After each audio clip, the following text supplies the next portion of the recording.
Pandemi COVID-19 turut berdampak pada permasalahan lingkungan, khususnya keberadaan limbah medis yang jumlahnya semakin lama semakin besar. Nah, tentu saja perlu antisipasi serius dari berbagai pihak untuk menangani limbah medis yang semakin menggunung tersebut. Nah, lalu seperti apa penanganan limbah medis yang benar dan bagaimana masyarakat seharusnya bisa ikut berperan aktif dalam memilah limbah medis, termasuk masker sekali pakai yang kini menjadi kebutuhan kita sehari-hari. Insight akan membahasnya bersama saya, Desi Anwar.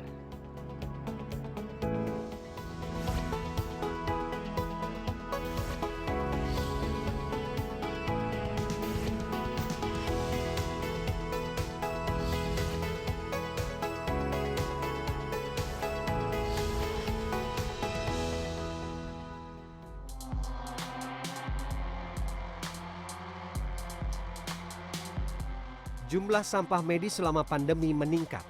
Kementerian Lingkungan Hidup dan Kehutanan (KLHK) menyebut limbah medis penanganan COVID-19 sudah mencapai lebih dari 18.000 ton. Menurut data yang masuk kepada pemerintah pusat dan direcord oleh Kementerian LHK bahwa limbah medis sampai dengan tanggal 27 Juli itu berjumlah 18.460 ton. Jadi limbah medis itu berasal dari Fasiankes, fasilitas pelayanan kesehatan, rumah sakit darurat, wisma tempat isolasi, karantina mandiri, uji deteksi maupun vaksinasi. Keberadaan limbah medis menjadi ancaman tersendiri di masa pandemi COVID-19. Lantaran penggunaan alat-alat medis cukup masif. Limbah medis tidak hanya berasal dari fasilitas kesehatan, melainkan juga lingkungan masyarakat sekitar. Warga yang melakukan isolasi mandiri juga menghasilkan limbah medis. Masker bedah dan alat pelindung diri atau APD merupakan contoh barang yang jadi limbah medis terbesar. Belum lagi sarung tangan medis, jarum suntik, dan bekas obat-obatan yang bisa dipastikan jumlahnya besar. Badan Riset dan Inovasi Nasional coba cari solusi atasi permasalahan ini. Tadi juga menyampaikan dari BRIN bahwa ada beberapa teknologi yang sudah proven yang dikembangkan oleh teman-teman kita ya untuk membantu peningkatan ya, jumlah kapasitas pengolahan limbah ini secara signifikan. Ya, baik itu khususnya adalah teknologi yang bisa dipakai untuk pengolahan limbah di skala yang lebih kecil dan sifatnya mobile. Jika tidak ditangani dengan baik, limbah medis bisa menjadi sumber penularan COVID-19.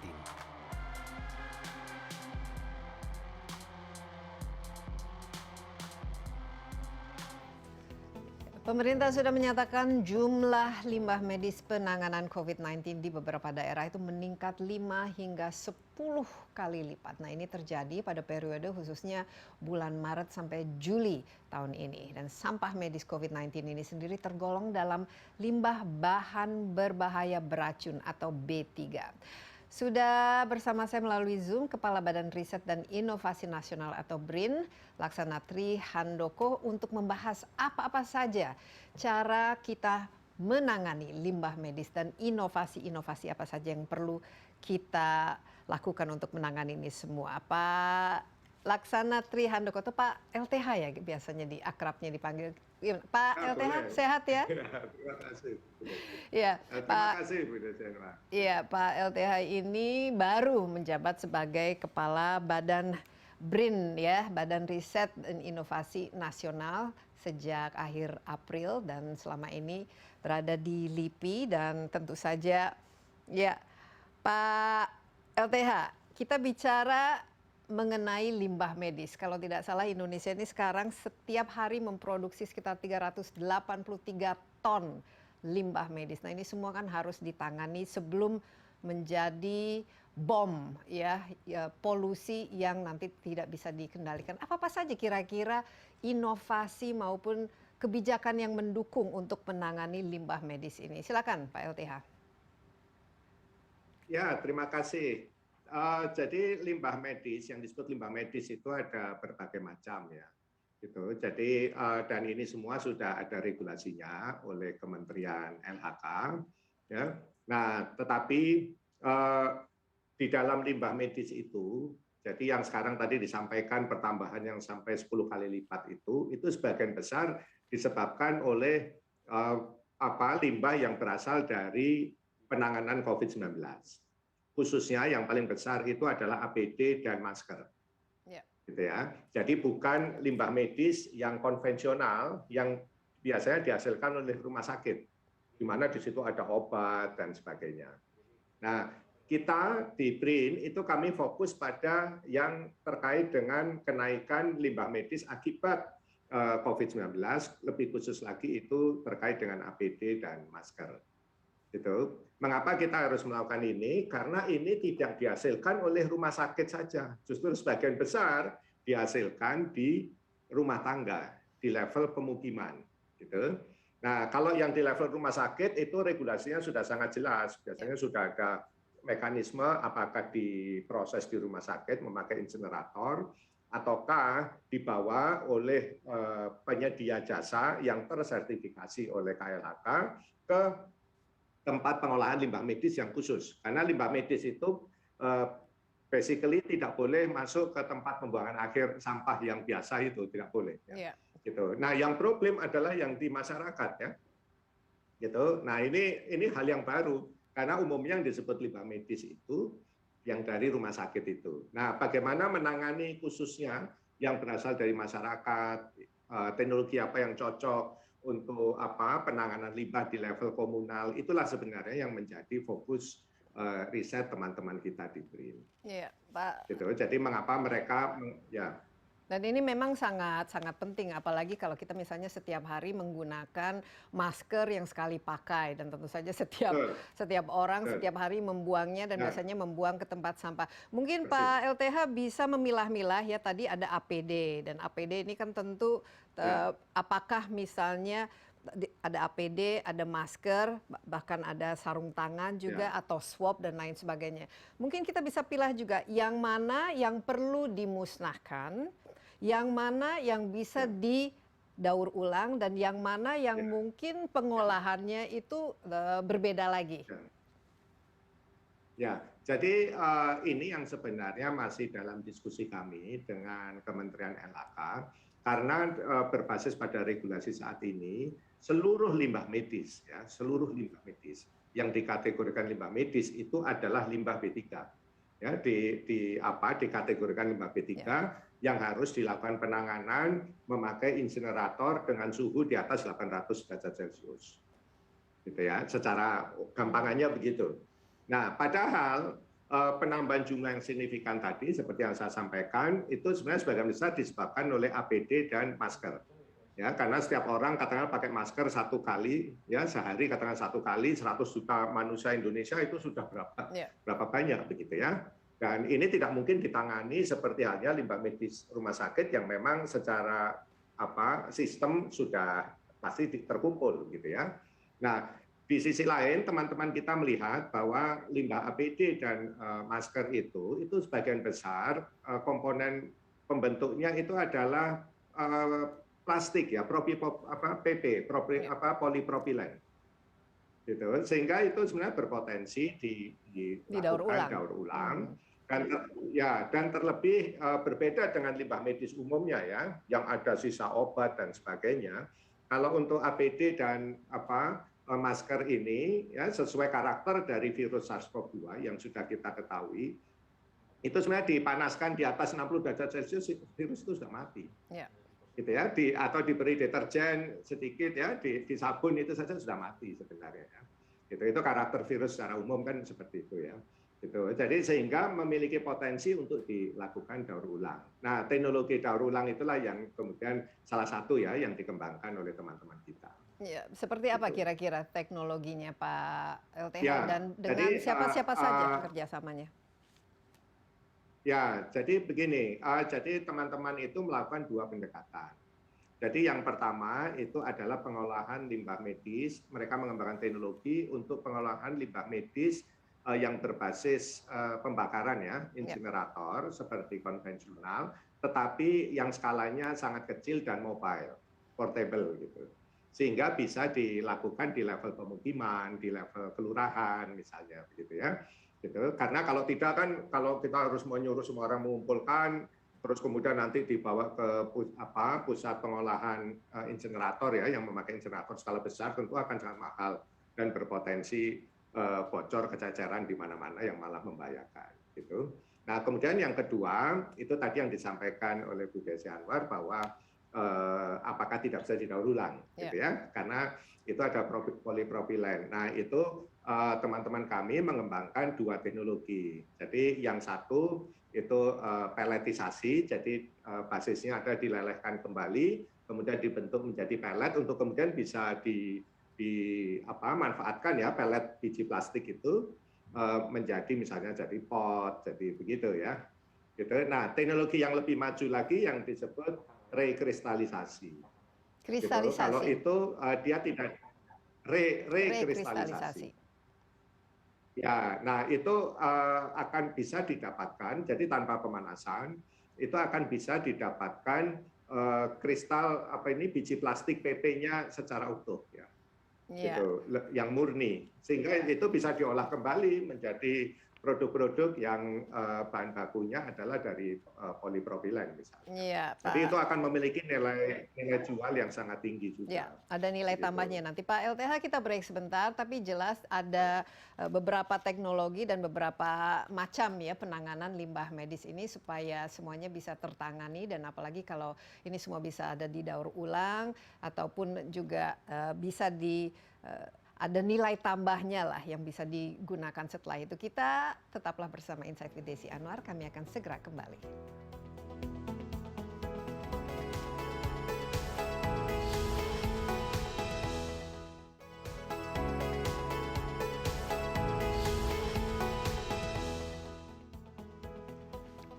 Ya, masih bersama Insight with Desi Anwar dan lewat Zoom kami masih ditemani Kepala Badan Riset dan Inovasi Nasional Laksana Trihandoko dan kita membahas mengenai penanganan limbah medis yang semakin hari semakin menggunung di Indonesia dan tentu saja kalau tidak ditangani dengan baik dan benar ini akan menjadi masalah sendiri. Nah, salah satu adalah yaitu bisa menjadi kontaminan ya Pak Handoko ya, bisa menjadi polusi dan sangat berbahaya. Tadi Pak Handoko telah menyebutkan ada 3 cara ya, ada yang nanti dibakar, diinsinerasi dengan temperatur yang di atas tertentu sehingga tidak menjadi beracun lagi, kemudian didaur ulang dan rekristalisasi. Nah, ini sampai saat ini tahapnya sejauh mana Pak Handoko untuk membuat alat-alat dan teknologi untuk melakukan hal ini semua?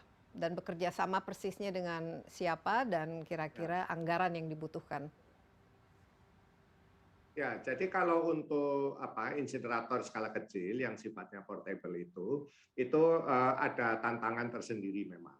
Ya, tantangan tersendiri itu terutama adalah bagaimana memastikan bahwa hasil pembakaran itu tidak meracuni. Ya. Karena umumnya di situ mengeluarkan dioksin ya yang berpotensi meracuni lingkungan.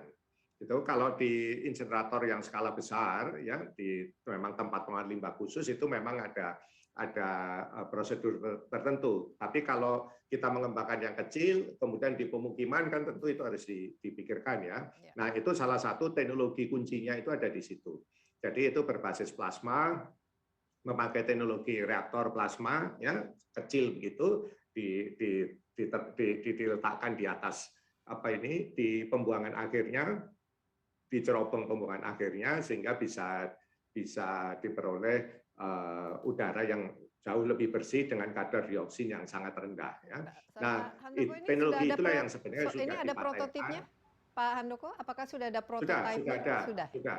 Sudah ada dan sudah dipatenkan. Gitu. Demikian juga dengan tadi teknologi untuk peletisasi menjadi biji plastik kembali ya, tetapi itu yang biji plastik yang campuran ya, itu juga sudah dipatenkan dan demikian juga halnya yang tadi yang rekristalisasi ya. Jadi untuk mendapatkan propilen murni ya, polipropilen murni itu juga sudah dipatenkan dan semua sudah ada prototipenya dan saat ini sedang dalam proses untuk dimitrakan. Ya. Tetapi memang kendalanya ada di regulasi yang berlaku saat ini. Itu yang karena regulasinya belum berubah ya. Jadi regulasi ini yang sedang kita mintakan ke Kementerian LHK untuk bisa dilakukan perubahan gitu. Ya, jadi mengapa sih daur ulang itu penting? Karena kita menginginkan problem utamanya itu kan sebenarnya memastikan masyarakat patuh ya. Gitu. Jadi tidak masuk dicampur di sampah rumah tangga, kemudian masuk ke TPA. Nah, dengan adanya potensi nilai tambah itu, kita harapkan tingkat kepatuhan itu meningkat drastis ya, karena memiliki nilai ekonomi tadi ya. Gitu. Ya, nah Pak LTH ini kan rencananya, apalagi kan Indonesia ini negara kepulauan ya. Walaupun mungkin lebih banyak limbahnya ada di Jawa, tapi ini pasti menyebar ke seluruh Indonesia. Kira-kira targetnya perlu berapa ya teknologi seperti ini dan harus ada penyebarannya yang sangat meluas dan juga tadi mungkin belum dijawab kerjasama dengan siapa? Apakah dengan universitas, perguruan tinggi dan pasti harus bermitra dengan industri juga kan untuk membuat dan merakitlah mesin-mesin ini.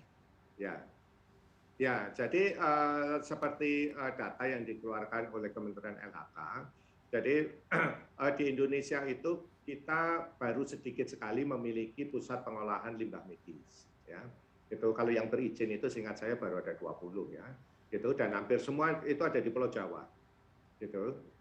Jadi distribusinya tidak merata. Meskipun KLHK sekarang melakukan relaksasi untuk percepatan pengeluaran izin bagi pusat pengolahan limbah medis di berbagai wilayah ya. Nah, tetapi di Pulau Jawa sekalipun ya itu tentu tidak merata juga sebenarnya gitu ya, karena ada daerah yang mungkin hanya rumah sakit kecil tentu tidak ada pelaku usaha yang tertarik untuk masuk ke jasa pengolahan limbah itu gitu ya. Nah, dalam konteks itulah sebenarnya pengolah limbah yang sifatnya portable dan kalau perlu tadi bisa didaur ulang itu menjadi kebutuhan yang cukup real di lapangan ya gitu. Dan memang itu harus dikerjasamakan dengan swasta karena tentu kami tidak bisa masuk ke ranah usaha seperti bisnis seperti itu ya, dan yang bisa mengajukan izin tentu adalah para pelaku usaha. Dan sejauh ini sebenarnya para pelaku usaha sudah beberapa tertarik untuk melisensi ya teknologi teman-teman kita itu, tetapi memang kita harus menunggu perubahan regulasi juga. Karena regulasi saat ini masih mewajibkan termasuk APD dan masker tadi ya, meskipun sebenarnya tidak seperti limbah medis yang umumnya itu masih masuk kategori limbah medis sehingga harus diproses, dikumpulkan, diproses dan dibakar gitu ya. Belum boleh didaur ulang gitu. Jadi ini yang kita masih harus mendiskusikan. Ya, kira-kira kapan ini semua regulasinya keluar, Pak Handoko? Kalau saya ingin secepatnya, dan saya tahu Bu Siti Nurbaya itu sangat responsif ya. Buktinya pada saat kita menginginkan limbah batu bara ya, fly ash, bottom ash batu bara itu dikeluarkan dari kategori limbah P3 kan akhirnya disetujui ya, gitu. Sehingga itu bisa didaur ulang, bisa dipakai untuk batako, bisa dibuat produk-produk turunan yang lain begitu ya. Nah, gitu. di sini karena kalau selama masih limbah P3 tidak boleh didaur ulang.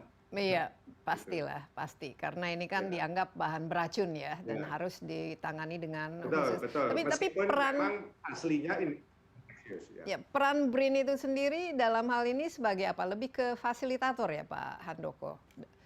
Atau sebagai pusat dari inovasi itu sendiri? Ya, jadi kami intinya BRIN itu adalah enabler ya, kami itu enabler bagi para periset ya, tidak hanya para periset BRIN ya, juga para periset kampus dan juga para pelaku usaha untuk melakukan product development gitu ya, dan itu tentu product development itu melalui riset ya, dengan kami menyediakan infrastruktur riset dan para periset yang memang sudah ada di kami gitu. Nah, kalau riset itu sudah jadi seperti kasus daur ulang APD dan masker ini, nanti riset itu dilisensikan.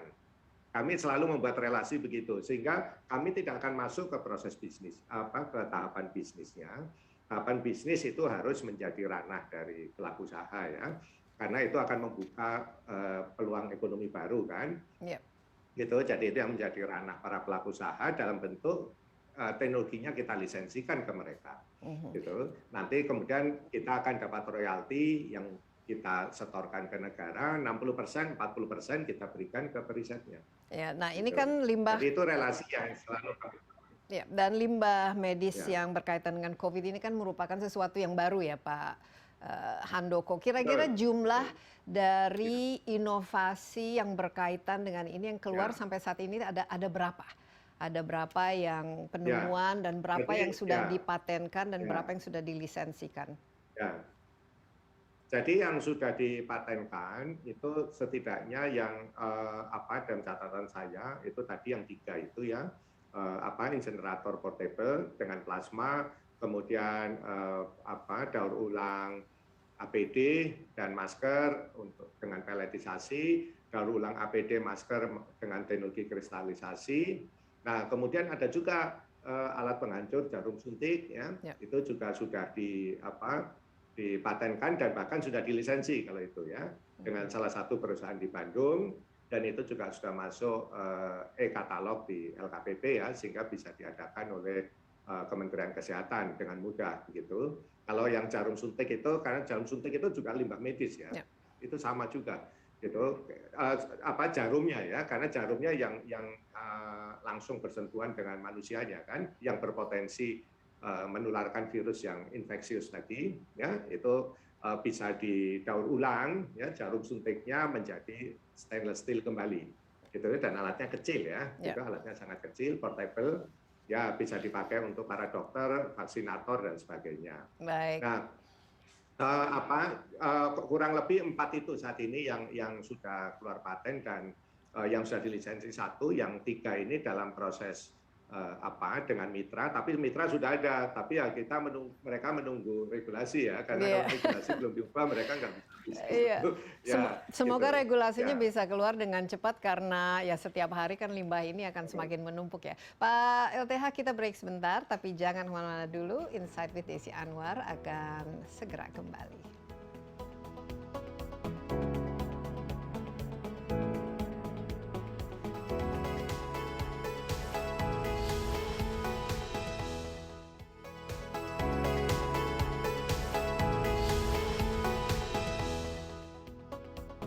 Anda masih bersama Insight with Desi Anwar. Kita ditemani Kepala Badan Riset dan Inovasi Nasional BRIN, Laksana Trihandoko. Kepala BRIN ada tersambung lewat Zoom. Dan kita membahas mengenai limbah medis dan tentu juga peran BRIN ya pada saat COVID-19 ini untuk menghasilkan berbagai macam inovasi dan teknologi untuk menangani masalah COVID-19 ini sendiri. Pak Handoko, tadi masker APD, tapi saya lihat di sini juga kan ada yang swabnya itu kan, yang baik antigen maupun PCR. Nah ini kan terdiri dari ada plastiknya juga. Limbah medis. Ya, nah ini limbah medis kan ya, jadi tidak bisa didaur ulang, tidak bisa harus dibakar itu gitu. Agak susah nah, karena itu paling banyak itu sebenarnya ya. Dan vaksin juga kan, Pak Handoko. Ini kalau vaksin bagaimana? Ada botolnya, tapi juga ada tadi alat suntiknya dan. Betul. Ya. Jadi kalau untuk vaksin, untuk swab ya, yang lewat tenggorokan maupun hidung ya, nasofaring dan orofaring itu memang limbah medis juga, sama juga dengan APD dan masker. Tetapi untungnya itu kan kalau swab dan bekas jarum suntik dan sebagainya, botolnya vaksinasi itu juga itu dikelola oleh tenaga kesehatan. Tidak mungkin orang awam ya. Tapi sekarang kan banyak juga yang bisa dilakukan di rumah kan. Ini kan juga dijual secara eceran kan. Itu sebenarnya tidak diperkenankan seperti itu. Ya, secara regulasi seharusnya swab meskipun yang antigen itu harus dilakukan oleh tenaga kesehatan. Gitu. Sehingga asumsinya itu pasti dikumpulkan dan masuk dalam jalur pengolahan limbah seperti halnya yang dihasilkan di rumah sakit. Jadi relatif sangat mudah ditangani. Ya, baik. Gitu. Nah, berbeda dengan APD dan masker ini, karena ini semua orang menghasilkan kan limbah itu. Gitu Iya, ya. dan membuangnya Apalagi sembarangan sekarang juga banyak ya. isoman, ya ada banyak yang isoman di rumah kan, dan tentu banyak yang memakai APD juga akhirnya gitu, karena untuk berinteraksi atau bagaimana ya dengan yang sedang melakukan isolasi mandiri, dan sayangnya itu banyak ya dibuang campur dengan ini limbah rumah tangga ya. Ya. Padahal saat regulasi itu sebenarnya tidak diperbolehkan. Itu harus dipisahkan. Ya, nah Gitu. ini sangat penting sekali. Kita juga harus paham cara membuang ya seperti masker ini. Apalagi kalau misalnya masuk ke sungai atau ke laut, ini kan kaitannya kan kita lihat bisa ditelan oleh makhluk-makhluk lain ya, seperti ikan dan burung dan lain sebagainya. Dan itu masih infeksius ya. Baik, Pak Handoko. Ya, Pak Handoko, ini kan sebenarnya kalau masalah limbah medis, limbah B3 tadi disebutkan sudah ada aturan dan juga kita bisa mengimpor lah barangnya. Sebenarnya Indonesia kan salah satu problem yang kita miliki adalah masalah sampah. Jadi bukan saja limbah medis, limbah beracun, tapi sampah secara keseluruhan. Indonesia ini salah satu produsen sampah terbesar. Nah, kira-kira inovasi apa sehingga semua ini bisa bukan saja ditangani dengan baik limbahnya, tapi bisa dijadikan apakah itu energi atau sumber-sumber added value atau nilai tambah yang lain. Apa yang sedang dikembangkan? Ya, jadi di BRIN ya itu teman-teman kami ada yang mengembangkan pembangkit listrik tenaga sampah. Ya, gitu. Jadi kalau tadi kan yang skala kecil ya. Kalau ini yang skala besar untuk tempat pembuangan akhir itu dikembangkan pembangkit listrik tenaga sampah, di mana listrik itu dihasilkan dari pengolahan ya, sampah di tempat pembuangan akhir. Gitu. Jadi memang ini salah satu alternatif ya, teknologi yang cukup menjanjikan ya, meskipun ini mensyaratkan tempat pembuangan akhir yang cukup besar ya, gitu. Karena itu ini sangat relevan untuk kota-kota besar. Seperti contohnya yang sudah ada prototipenya itu yang dikembangkan teman-teman dari BPT untuk pembangkit listrik tenaga sampah di Bantar Gebang, gitu. Ya.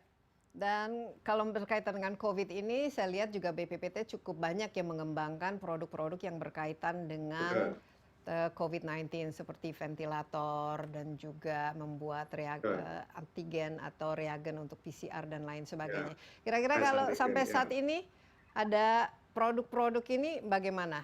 Apakah sudah betul-betul digunakan dan dimanfaatkan pada saat COVID-19 ini, Pak Handoko? Ya, setidaknya yang sampai saat ini masih penjualannya masih sangat tinggi ya. Itu adalah ventilator yang tipe HFNC, gitu, yang high flow naval cannula ya. Apalagi ini ventilator ini sangat membantu untuk penderita ya yang di level sedang dan berat yang mengalami kesulitan napas, gitu ya. Gitu. Jadi ini dikembangkan oleh teman-teman dari LIPI di Bandung misalnya ya. Ini masih sampai sekarang itu Kemkes bahkan meminta kurang lebih 1.000 ya, unit per bulan, gitu. Ya, jadi kita tidak perlu lagi ya impor lah, misalnya seperti ventilator dan ya, meskipun kalau untuk PCR. ventilator banyak jenis ya. Ya, ada yang ventilator ICU yang kita belum selesai ya, belum selesai dalam arti teman-teman sudah banyak mengembangkan, tetapi yang sudah mendapatkan izin edar reguler itu belum ada ya, sekarang masih berproses misalnya ya. Gitu. Kalau ide-ide lain Pak LTH yang berkaitan dengan COVID untuk menanganinya, apalagi kita masih dalam masa PPKM, harus social distancing dan lain sebagainya, tentu saja ini biasanya kalau masa krisis itu imajinasi dan inovasi itu keluar. Nah, kira-kira mungkin di kepalanya Pak Handoko sebagai kepala BRIN, apa-apa saja kira-kira yang masih perlu dikembangkan? Ya, jadi saat ini BRIN secara spesifik tahun ini itu kami fokus pada 3 hal yang terkait dengan penanganan COVID ya. Yang pertama itu tentu yang semua sudah tahu, yaitu vaksin merah putih ya, pengembangan vaksin merah putih. Karena ini memang banyak sekali tahapannya dan tentu di tahapan itu banyak kendala juga ya sejujurnya, sehingga itu menjadi tugas saya dan BRIN untuk menyelesaikan masalah-masalah yang dihadapi para periset kita itu. Yang kedua itu adalah kami fokus pada pengembangan alat deteksi untuk screening ya, untuk screening yang bisa menjadi alternatif dari PCR gitu, alternatif dari PCR dan tidak perlu nasofaring, cukup memakai saliva, memakai ludah ya. Sehingga itu akan memudahkan dan meningkatkan tingkat kepatuhan pada saat dilakukan screening khususnya di transportasi publik ya, terlebih yang antar kota, antar provinsi ya, termasuk di bandara misalnya gitu. Jadi kami mengembangkan, teman-teman sedang mengembangkan itu dengan akurasi yang jauh lebih baik daripada antigen ya, mendekati PCR lah ya gitu, tetapi dengan cara pengambilan sampel yang lebih nyaman dan juga tidak membutuhkan alat seperti PCR ya, yang tidak hanya mahal tetapi juga membutuhkan fasilitas pendukung yang cukup sophisticated ya. Itu yang kita sebut dengan RT-LAM ya. Dengan RT-LAM itu kita bisa melakukan pengujian ya di level molekuler ya, di level virusnya itu dengan alat yang jauh lebih sederhana dan waktu yang lebih cepat ya. Hanya 30 sampai 60 menit. Baik. Ya. Baik, jadi ini beberapa tapi itu masih dalam proses. Iya, dalam proses pengembangan. Kita istirahat sebentar Pak LTH, tapi jangan kemana-mana dulu, tetaplah bersama Insight with Desi Anwar, kami akan segera kembali.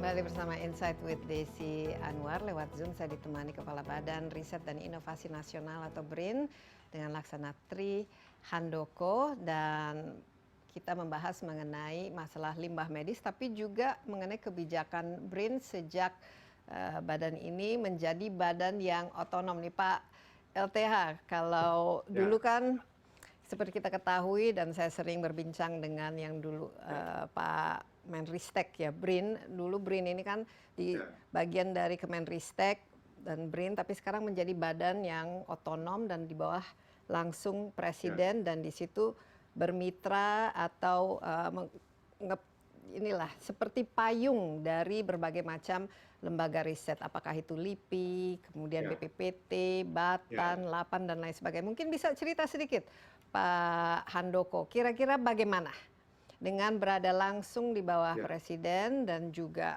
menjadi payung untuk semua ini, apa yang berubah, apa yang berbeda? Ya, jadi kalau perbedaan utama ya, mengapa ini menjadi badan ya, itu yang pertama adalah kalau badan itu sifatnya lebih permanen gitu ya. Kalau kementerian itu mengikuti kabinet ya, jadi mengikuti masa kepresidenan ya. Kalau badan itu permanen, gitu. Dan apalagi ini memang diamanatkan di undang-undang ya, khususnya Undang-Undang 11/2019, gitu. Sehingga ini memang menunjukkan political will dari pemerintah untuk mendukung riset dan inovasi dalam jangka panjang, gitu ya. Dukungan negara, dukungan pemerintah terhadap riset dan inovasi dalam jangka panjang. Yang kedua, dengan menjadi badan itu bisa menjadi pelaksana, gitu ya. Jadi tidak berhenti di kebijakan, gitu. Nah, itu yang membedakan BRIN sekarang, sehingga BRIN akan memiliki jauh lebih banyak instrumen untuk mengintegrasikan sumber daya riset itu. Karena kita punya lab-nya, kita punya perisetnya yang secara langsung berada di bawah kita. Gitu. Jadi padahal instrumen untuk mendukung ekosistem riset dan inovasi itu tidak bisa hanya kebijakan, ya, gitu. Tetapi harus lebih pada fasilitasi dalam konteks sumber dayanya. Baik itu kita menyediakan infrastrukturnya secara langsung, ya kan, membuatnya menjadi open platform, kemudian menyediakan periset kita yang bisa dimanfaatkan oleh para pelaku usaha juga, misalnya. Gitu ya. Kalau kami kementerian, kita tidak akan bisa langsung melakukan hal seperti itu. Ya, jadi ini Jadi itu harusnya beda yang sangat besar. lebih jangka panjang kan, lebih sustainable ya. Nah, kalau Betul, lebih jangka panjang ya. ya. Jadi sekarang kira-kira ada berapa jumlah lembaga yang menghasilkan riset-riset saat ini di Indonesia dan apakah semua ini berada Ya, di bawah BRIN dan bagaimana ya, nanti proses untuk kan misalnya ada ya, universitas, ada risetnya dan ya, kemudian ya, alur-alurnya sampai ya, akhirnya ya, diimplementasikan untuk dijadikan prototipe dan kemudian ya, dipasarkanlah ya, ke industri. ya. Jadi secara nasional, kebijakan nasional, jadi BRIN ini memang dimaksudkan untuk melakukan integrasi sumber daya riset yang dimiliki oleh pemerintah. Ya. Itu sebabnya yang menjadi tugas pertama kami adalah melakukan integrasi unit litbang di berbagai kementerian lembaga. Ya, totalnya itu ada 48 kementerian lembaga, termasuk di dalamnya adalah LIPI, BPT, Batan, ya, dan seterusnya. Gitu. Nah, sehingga di luar universitas ya, karena kalau kampus itu tadi yang seperti saya sampaikan itu berada di bawah Kemdikbudristek. Jadi Kemdikbudristek akan fokus menangani, mengurusi masalah riset, iptek yang dilakukan di kampus, gitu. Tetapi kami bertanggung jawab atas kebijakan riset secara nasional, ya, serta itu tadi semua sumber daya riset yang dimiliki oleh pemerintah di luar kampus. Meskipun kami juga akan memfasilitasi kampus, begitu. Nah, bagaimana kita melakukan percepatan, katakanlah tadi seperti disampaikan mungkin maksudnya hilirisasi ya misalnya. Nah, jadi yang kita lakukan adalah kita ini akan menjadi fasilitator, gitu ya. Karena ini riset ya, riset itu kan ada di manusia ya. Sebenarnya ada di masing-masing periset ya, kreativitas itu ada di periset begitu, bukan di institusinya sebenarnya. Nah, masalah para periset ini sebenarnya selama ini sebagian besar itu karena ketidaktersediaan infrastruktur. Gitu. Nah, tentu kita tidak bisa memberikan infrastruktur ke semua pihak ya. Jadi yang kita lakukan adalah kita menyediakan semua infrastruktur yang mungkin dibutuhkan oleh para periset, tetapi dibuat dalam bentuk open platform yang bisa diakses semuanya. Sudah ada. Gitu. Jadi sekarang sudah ada. Oh iya, kita sudah, ya betul sudah. Kita sudah mulai sebenarnya sejak waktu saya di LIPI ya 3 tahun yang lalu gitu. Dan itu kan sebenarnya kasus yang memang dicobakan untuk skala LIPI pada saat itu ya. Gitu. Jadi semua infrastruktur di LIPI kita jadikan open platform. Itu sehingga semua termasuk pelaku usaha bisa ikut memakai. Gitu. Nah, disitulah proses interaksi, kolaborasi alami itu terjadi. Sehingga apa yang dulu kita impikan dalam konteks hilirisasi itu lebih mudah direalisasikan. Iya, menarik. Gitu. Ya, sebagai contoh tadi yang ventilator HFNC itu salah satu contohnya. Ya. Itu yang buah dari open platform tadi. Ya. Baik, jadi kalau kita lihat mungkin kalau dulu ada semacam silo-silo ya, apa yang diresetkan, kemudian apa yang sebenarnya dibutuhkan oleh industri maupun masyarakat itu tidak nyambung kan. Ya. Tapi karena sudah di bawah payung ini, ya, dari ide, risetnya itu sendiri, serta implementasi dan kemudian dihilirisasinya bisa jauh lebih terintegrasi. Tapi ini kita tanggal 10 Agustus ini saat ini ketika kita berbincang ini kebetulan ini Hari Kebangkitan Teknologi Nasional. Oke, selain tentu saja COVID ya Pak Handoko, apalagi Pak Handoko juga dengan latar belakang seorang PhD doktor fisika. Nah, kira-kira apa yang ketika menjabat ini wah ini menarik dan harus bagi negara seperti Indonesia kita jalankan supaya bisa bersaing. Ya, jadi saya dokter fisika ya, tetapi saya justru tidak terlalu memikirkan fisika dalam konteks BRIN ya. Maksud saya begini. Jadi kita kan belajar banyak ya dari pengalaman sebelumnya, begitu, dan juga kita belajar dari best practices di berbagai negara, termasuk negara tetangga kita, ya. Dan dari situ kita melihat, dan ini yang juga kebetulan menjadi arahan dari Pak Presiden juga, bahwa kita harus lebih melihat pada potensi local competitiveness yang kita sudah miliki. Ya, yaitu adalah sumber daya alam lokal dan keanekaragaman lokal kita. Termasuk di dalamnya adalah keanekaragaman hayati, ya, biodiversitas, keanekaragaman seni budaya, dan keanekaragaman geografi kita juga.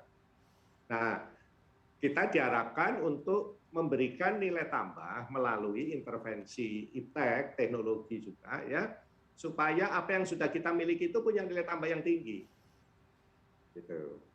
Jadi tentu kita tidak meninggalkan upaya kita mengejar ketertinggalan teknologi yang advance, gitu ya, seperti pesawat, roket, dan itu juga tetap kita dukung, begitu. Tetapi kita setidaknya untuk jangka pendek ini kita akan lebih memfokuskan bagaimana kita melakukan riset-riset, ya, yang bisa memberikan intervensi yang nyata pada upaya peningkatan nilai tambah dari sumber daya alam lokal dan keanekaragaman hayati kita. Iya, baik. Karena itu sudah ada di depan mata, orang lain tidak punya, gitu, sehingga kita tidak perlu face to face berkompetisi dengan mereka. Baik, gitu. Pak LTH, Jadi kita bagaimana kita membuatnya.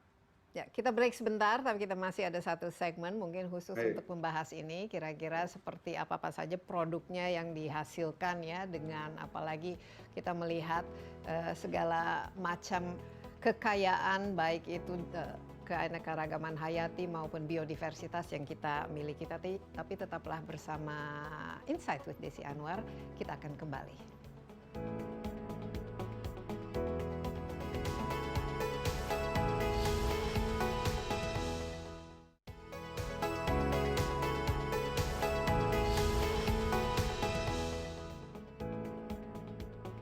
Masih bersama Insight with Desi Anwar, kita juga masih ditemani Kepala Badan Riset dan Inovasi Nasional yang baru, Laksana Tri Handoko, melalui Zoom. Dan Pak Handoko ini menjabat sebagai Kepala BRIN sejak akhir bulan April ya, baru-baru ini. Jadi masih fresh from the oven, jadi ide-idenya juga pasti masih banyak ya. Karena memang kunci dari semua ini adalah bukan saja riset tapi inovasi, kreativitas, tapi tadi seperti yang Pak Handoko katakan, kita juga harus memanfaatkan apa yang kita sudah miliki di depan mata.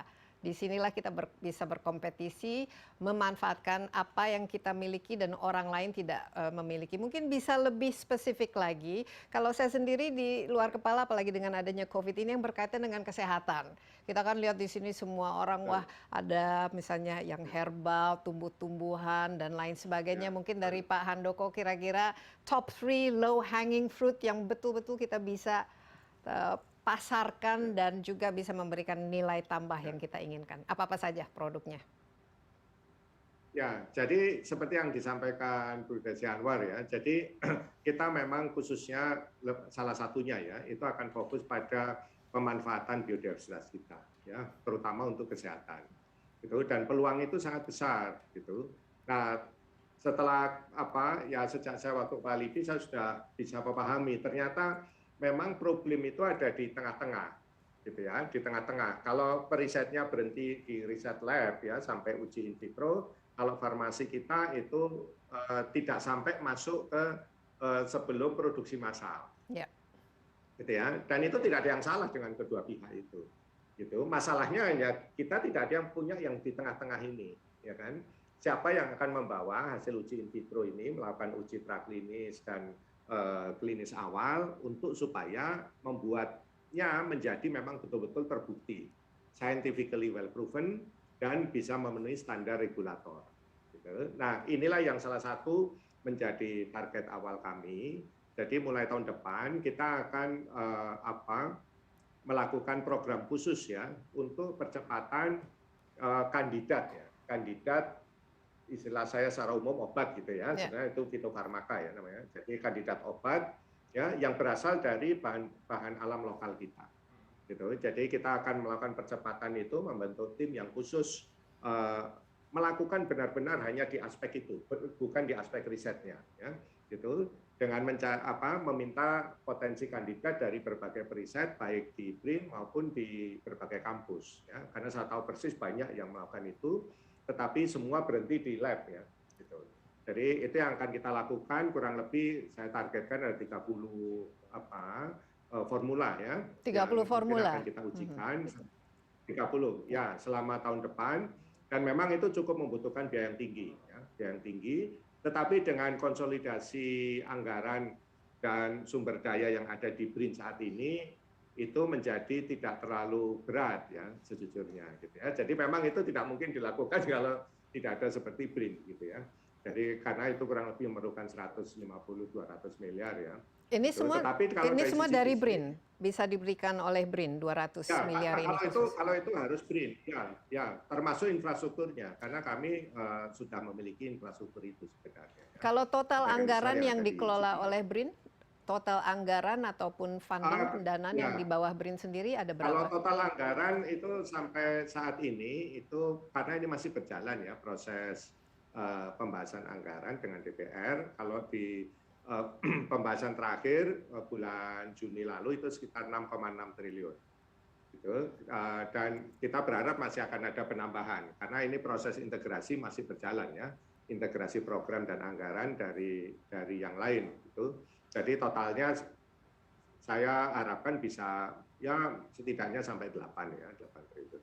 Jadi sekarang sudah ada sekitar ya, jadi sekarang ada sekitar 6,6 tapi dan yang berjalan tuh ada sekitar 30 formula ya yang sedang di kalau itu untuk 200 M ya. Hanya 200 M. Itu hanya 200 M. Ya, jadi sangat reasonable lah untuk kita lakukan, dan kalau nanti 10% saja itu berhasil, itu sebenarnya sudah balik modal negara ya. Yeah. Gitu. Jadi, nah itulah hal-hal seperti itu yang tidak mungkin dilakukan tanpa konsolidasi BRIN. Ya. Ya, menarik sekali. Ya, saya ingat waktu saya berkunjung ke BPPT, mereka punya garlic ya, black garlic misalnya, bawang putih tapi yang difermentasi jadi hitam, dan itu kandungan khasiatnya katanya bagus. Dan sekarang kan di mana-mana, bukan saja di Indonesia, seperti kunyit ya, turmeric dan temulawak ini semua lagi semua betul. Lagi naik daun. Ini harus bisa kita pasarkan secara internasional ya. Nah, selain itu apa? Mungkin satu lagi kira-kira yang kita sebutkan low hanging fruit Pak Handoko yang bisa menjadi target 1-2 tahun ke depan yang keluaran dari BRIN? Ya, yang berikutnya itu adalah yang terkait dengan digital ekonomi, saya kira ya, gitu. Karena itu sesuatu yang yang tidak secara time frame itu tidak perlu waktu yang panjang, gitu.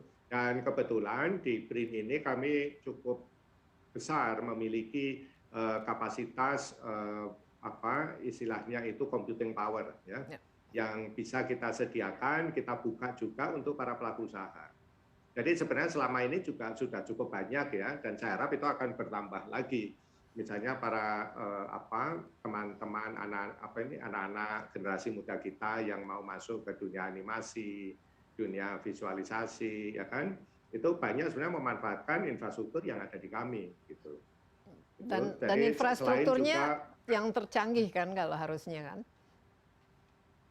Ya termasuk yang terbaik di negara ini. Ya, menurut saya itu yang terbaik di negara ini. Jadi dan itu sangat membantu mereka karena kan kita sediakan praktis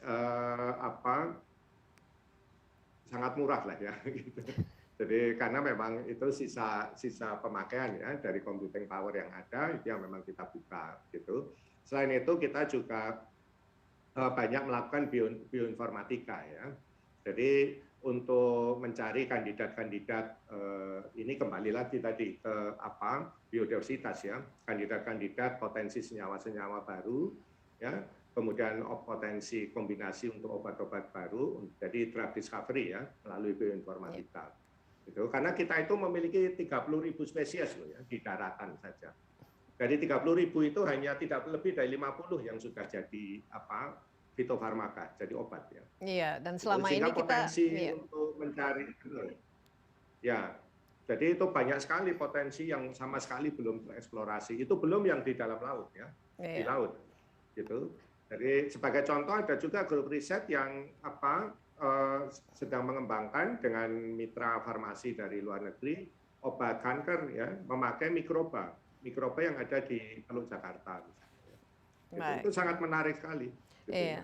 Ya, itu baru akan diuji kliniskan ya, tapi itu salah satu contoh ya, bagaimana kita kaya Iya. Dan Makanya sangat itu. Dan sangat kalau itu jadi kan menjanjikan ya. luar Iya. biasa. Sangat menjanjikan. Apalagi Betul, kita betul. selama Karena ini ya, untuk bahan baku obat ini kita selama ini kan impor ya. Padahal justru orang melakukan impor riset dan sebagian besar. Betul, semua jenis betul. penyakit lah, Ya, virus, bakteri itu kan ya, adanya kan di Indonesia sebagai negara betul, tropis. Harusnya kita betul, betul, yang betul, memanfaatkan ini betul. semua. Tapi Pak Handoko, ini Ya, kan kalau riset itu kualitas itu sangat ya, penting kan. Orang bisa saja membuat persis. penelitian bisa Betul. dilakukan, tapi hasilnya ternyata tidak Ya, bisa digunakan atau hanya ya, berakhir di dalam laci dan lain sebagainya. Bagaimana kualitas ya, SDM khususnya para periset kita saat ini? Karena itulah kunci ya, competitiveness kita. ya, betul. Ya, jadi riset komponen riset yang paling utama itu adalah SDM unggul, tidak ada yang lain ya. Nomor 2 baru infrastruktur, nomor 3 baru anggaran, gitu. Nah, sehingga SDM unggul ini memang menjadi concern utama kita ya, dan harus menjadi concern. Itu sebabnya mengapa kami membuka kesempatan bagi calon periset itu berkualifikasi minimal S3. Gitu ya. Jadi contohnya tahun ini kita membuka 325 lowongan ya, yang untuk dengan kualifikasi minimal S3, dan itu bisa dari teman-teman lulusan PMDSU di kampus ya, yang usia 27-28 sudah PhD itu, atau dari teman-teman diaspora, gitu ya. Karena kita tahu kita ini banyak mengirim generasi muda terbaik kita untuk sekolah di berbagai negara kan, selain di dalam negeri ya, melalui percepatan doktor itu. Ya, tetapi setelah mereka lulus, apa yang kita sediakan untuk mereka? Ya? Untuk berkontribusi mengembangkan dan kemudian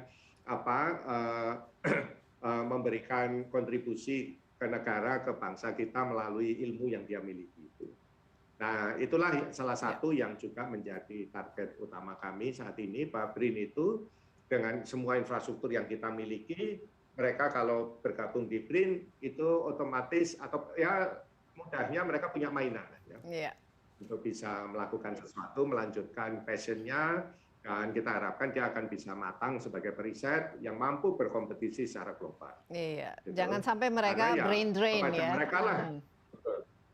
Oh Okay. iya, jadi kalau saya sekarang istilahkan saya reverse brain drain, gitu ya. Jadi saya mengembalikan kembali ke tanah air, ke dalam lagi. Iya. Ya, kita harus mengupayakan itu, tidak bisa lain. Kalau tidak mereka diambil negara lain. Kan? Iya, orang negara lain yang mendapatkan keuntungannya. Pak Handoko, mungkin satu pertanyaan terakhir, visi 5 tahun ke depan BRIN ini seperti apa dan hasil-hasil yang keluar dari BRIN ini seperti apa, Pak Handoko?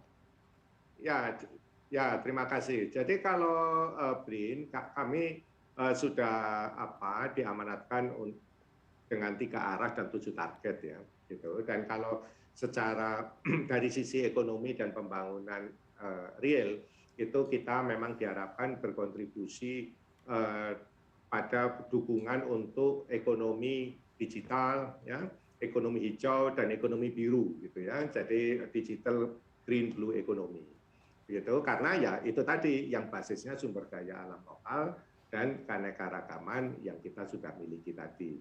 Gitu. Nah, tapi kalau sebagai BRIN, sebagai lembaga, ya KPI kita itu apa sih? KPI kita itu yang utama itu sebenarnya adalah bukan dari menghasilkan produk riset itu sendiri, karena itu sudah hal yang wajar. Tapi yang utama adalah bagaimana meningkatkan partisipasi dan kontribusi pelaku usaha dan industri itu supaya mereka bisa masuk dunia riset. Ya, karena itu kunci utama. Karena selama ini riset di negara kita terlalu didominasi pemerintah, gitu ya. 80% itu oleh pemerintah. Jadi itu yang harus kita balik dalam waktu secepat-cepatnya seperti standar UNESCO dan di berbagai negara lain di dunia ini. Gitu. Dan itu bisa kita lakukan dengan memfasilitasi industri, memudahkan mereka untuk masuk ke R&D, ya, untuk melakukan product development ya. Yang bisa memberikan diferensiasi dan nilai tambah yang lebih lah bagi produk-produk mereka. Karena kalau mereka maju, ya ekonomi kita maju, gitu. Karena yang memajukan ekonomi kan sebenarnya industri, ya, para pelaku usaha itu. Baik. Gitu. Jadi kami ada untuk support mereka. Baik, dan juga untuk memastikan bahwa apapun yang dihasilkan itu pasti ada manfaatnya dan memang diperlukan ya. Jadi bukan sesuatu Betul, yang istilahnya teoritis saja tapi bisa diaplikasikan. yang Pak ya. Handoko, terima kasih banyak atas waktunya, atas insight-nya. Sehat selalu, Pak LTH. Terima kasih kembali. Ya, Iya. terima kasih. Sehat selalu untuk semua. Iya, baik. Terima kasih banyak. Ya, demikian Insight with Desi Anwar kali ini. Jangan lupa Anda dapat menyaksikan tayangan ini di cnnindonesia.com dan di YouTube CNN Indonesia. Dan terakhir, sebelum berpisah, saya mengingatkan jangan lupa rajin mencuci tangan, menggunakan masker, dan hindari kerumunannya karena COVID-19 masih di antara kita. Sampai jumpa, stay safe. Bye-bye.